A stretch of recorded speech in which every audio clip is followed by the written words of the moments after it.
We are still on the continuation of the lessons for continuous probability distribution, particularly for the normal distribution and the normal curve. This time, it's about converting normal distribution into a standard normal distribution, as well as converting a raw scores rather into standard scores.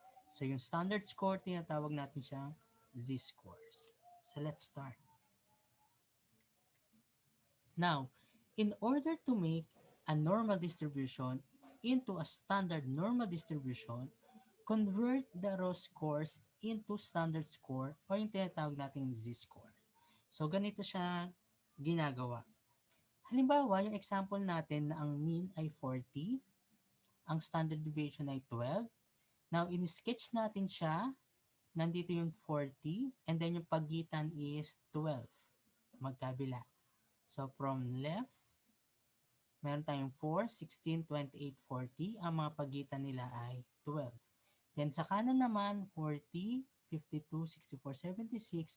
Ang pagitan nila ay 12 din. Now, ang katumbas naman nila sa z-score is by 1. Okay? So, ang 40, ibig sabihin, ang standard score niya is 0. Then, yung 52, ang standard score niya ay 1. Positive. Then, ang 64, ang standard score niya is 2. Then, 76, ang z-score niya is 3. Then, pakaliwa naman, negative. So, yung 28, ang standard score niya is negative 1. Yung 16, ang standard score niya is negative 2. Then yung 4, ang standard score niya is negative 3. Now, makikita natin na ang standard deviation na dito sa standard score is 1. So, kinonvert natin yung mean into 0. Then, kinonvert natin yung sigma or standard deviation into 1. So, ito yung part na yun. So, ito is normal distribution. Then, ito ay standard normal distribution. So, raw scores and z-score or the standard score. Now, ito yung isa pa nating dapat tandaan sa z-score. Pag positive ang z-score, it indicates that the value is above the mean. So, obvious naman. So, pag positive, positive 1, positive 2, positive 3, dapat nasa kanan siya ng mean. Ayan. And then, pag negative naman yung z-score, it indicates that the value is below the mean. So, obviously, pag negative, mas mababa siya sa mean. So, we have negative 1, negative 2, negative 3. So, nasa left siya. So, ibig sabihin yung value na 4, 16, 28, of course, mas mababa sa mean, which is 40. Then, yung 52, 64, 76, dahil positive yung standard score nila, mas mataas siya sa mean. Okay? Now, isang definition din ng standard score or the z-score is that it is the measures of standard deviation mula sa mean. So, katulad nito, ito ay z-score na 1. Ibig sabihin nito, 52 is 1 standard deviation away from the mean. Yan. So, ito naman, standard deviation, standard score is 2. So, ibig sabihin, 64 is 2 standard deviation away from the mean. And then ito naman is 76. Ang z-score niya is 3. So, ibig sabihin, 76 is 3 standard deviation away from the mean. So, ganun din sa kabila, 28 is 1 standard deviation below the mean. Then 16 is 2 standard deviation below the mean. Then yung 4, 3 standard deviation below the mean. Okay, so yun yung isa pang definition ng standard score. Now, let's have example kung ano ang magiging z-score or standard score ng example na to. So, ang mean is 75. Then, standard deviation is 10. So sabi natin ito ay gagawin nating 0. And then dapat katapat siya nung 75. And then yung 10 na pagitan nila, para maging standard normal curve siya is dapat 1.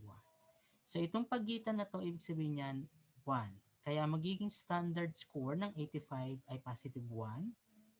Ang standard score ng 95 ay positive 2. Then z-score ng 105 is positive 3.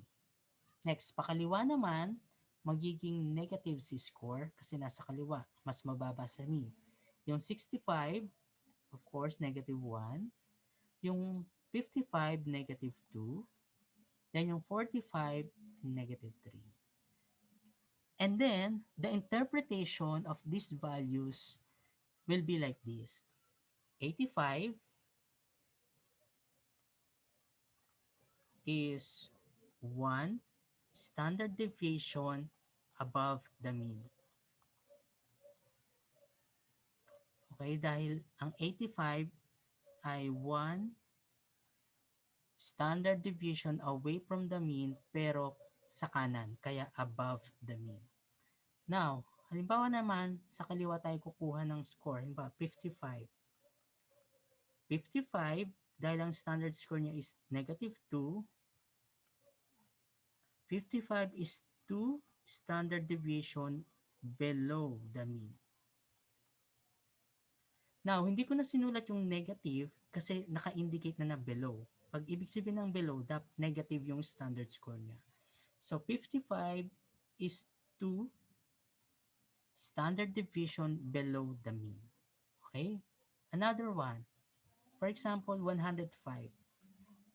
105 is 3 standard deviation above the mean. So, bakit siya above the mean? Kasi positive 3.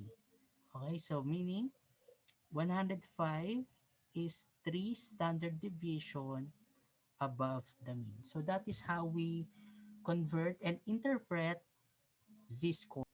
Now, paano naman kung ang hinahanap nating score ay nasa pagitan nitong mga to? Halimbawa, nandito ang pinapahanap na C-score o raw score is 47, for example. Ayan. So, ano yung magiging C-score niya? Ito ay raw score, ano yung magiging C-score niya? Or for example, nandito, yung score na pinapahanap. Halimbawa, 87. So, raw score is 87. Ano yung magiging Z-score niya? So, ito na yung tinatawag nating conversion of raw score into a standard score. So, meron tayong formula for population at for sample. So, magkaiba siya. Pero the same yung concept niya. Halimbawa, para sa population, ang formula natin is z-score is equal to x minus mu over sigma. So, alam natin ang mu is population mean kasi we're talking about population. Then, sigma is population standard deviation. X is the raw score. Ito naman yung formula para sa sample. So, we have z-score is equals to x minus x bar all over small s. So, ito namang x bar ay tinatawag na sample mean. Ibig sabihin, mean pa rin siya, pero sample kasi we're talking about sample. Now, S is sample standard deviation.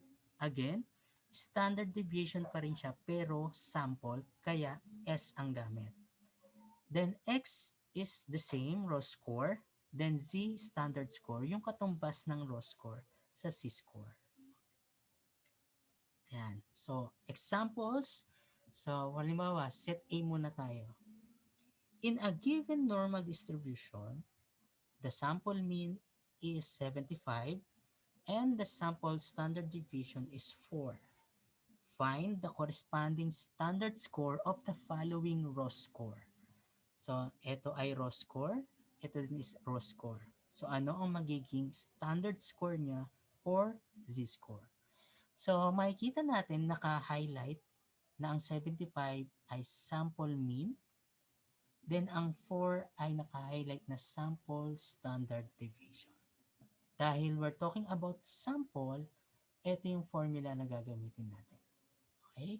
So, isulat muna natin dito ang sample mean, which is x bar, is 75. Then, sample standard deviation is small s, which is 4. Then, the row score is 69. So, ito yung pinapakonvert. Ano ang kanyang magiging z-score? So, apply natin sa substitute natin rather sa formula. So, we have c is equals to x, which is 69. Mean is 75. Then, ang standard deviation is 4. Now, if we're going to input it in the calculator, negative ang magiging sagot dyan. So, for example, 69 minus 75 divided by 4, the answer is negative 1.5. So, ibig sabihin, ang raw score na 69 ay katumbas na z-score na negative 1.5. Next, kung ang raw score naman is 85, ano ang kanyang z-score? So again, we are still talking about sample, kaya ito yung formula na gagamitin natin. So ang kanyang mean is 75. Ang standard deviation is 4. The raw score to be converted is 85. Then z is the converted raw score. Okay? Then apply ulit natin or substitute sa formula. We have 85 minus 75 divided by 4. So ang magiging sagot natin dito is positive kasi 85 ay mas mataas sa 75. So we have 85 minus 75 divided by 4. The answer is positive 2.5. So therefore, ang katumbas ng raw score na 85 sa z-score is positive 2.5. So tingnan natin. That is correct. So 69 will be converted into z-score na negative 1.5. Then yung raw score na 85 ay katumbas ng z-score na 2.5 base sa ating given. Let's have another set of examples. So this time, in a given normal distribution, the population mean is 80 and the population standard deviation is 2.5. Find the corresponding standard score of the following raw score. Okay? So naka-highlight na ang population mean is 80. Population standard deviation is 2.5. So again, alam natin na population ang involved, ito yung gagamitin nating formula. So again, 78 i-convert into z-score, pero alamin muna natin yung mga given. So ang population mean, dahil population yan, ang gamit natin ay mu. Then population standard deviation, ang gamit natin is sigma, that is 2.5. Then the raw score to be converted is 78. Ito yun. Then ano yung katumbas niyang z-score? Again, i-substitute natin sa formula. Z is equals to 78 minus 80 divided by 2.5. So makikita natin na yung 78 mas mababa sa 80, kaya ina-expect natin negative ang sagot dyan. So input natin sa calculator, 78 minus 80 divided by 2.5, the answer is negative 0.8. Therefore, ang katumbas ng 78 into z-score is negative 0.8. Next, number 2, convert the raw score 84 into a standard score. So again, ang population mean is 80, population standard deviation is 2.5, the raw score to be converted is 84, then anong katumbas niya sa z-score? Then substitute ulit natin sa formula, z is equals to 84 minus 80 divided by 2.5. So mapapansin natin ang 84 ay mas mataas sa 80, kaya we are expecting positive standard score. Input natin sa calculator, 84 minus 80 divided by 2.5, the answer is positive 1.6.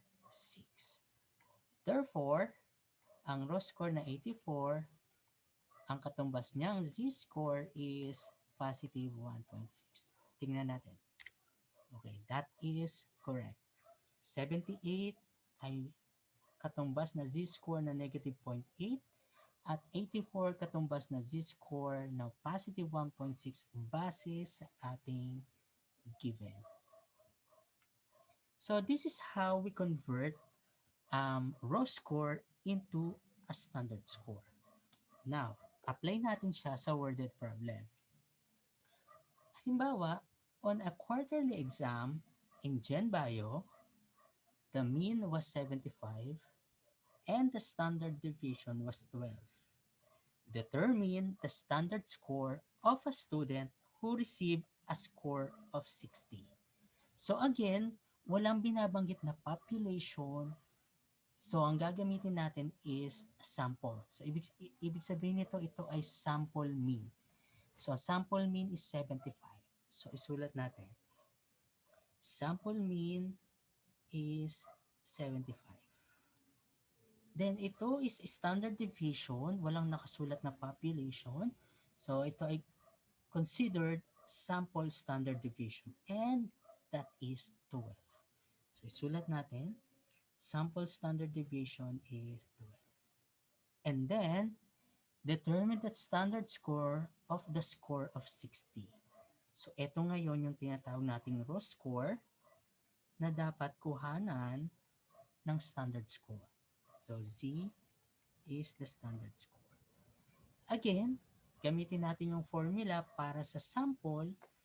Ang formula niyan is, so we have Z is equals to X minus X bar over small s. Then substitute natin ang given. We have 60 minus 75 divided by 12. So dahil mas mababa yung 60 sa 75, we are expecting negative z-score. Now, input natin sa calculator, 60 minus 75 divided by 12, the answer is negative 1.25.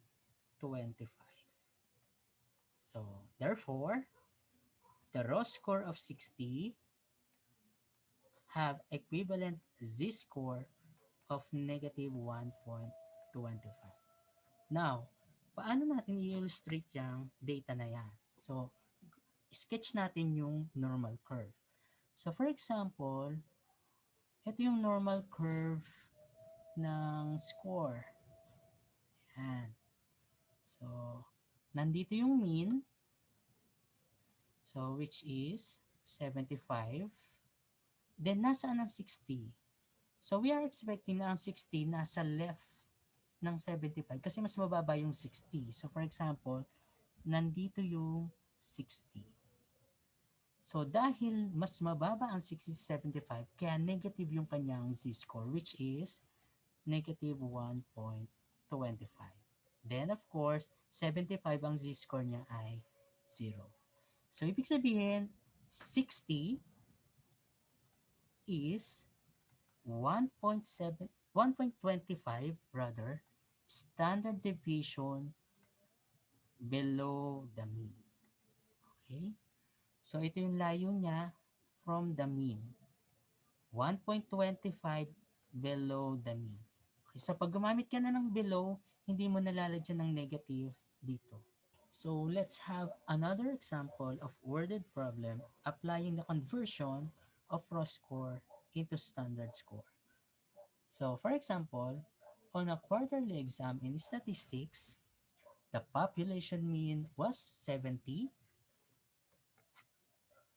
and the population standard deviation was 9. Okay?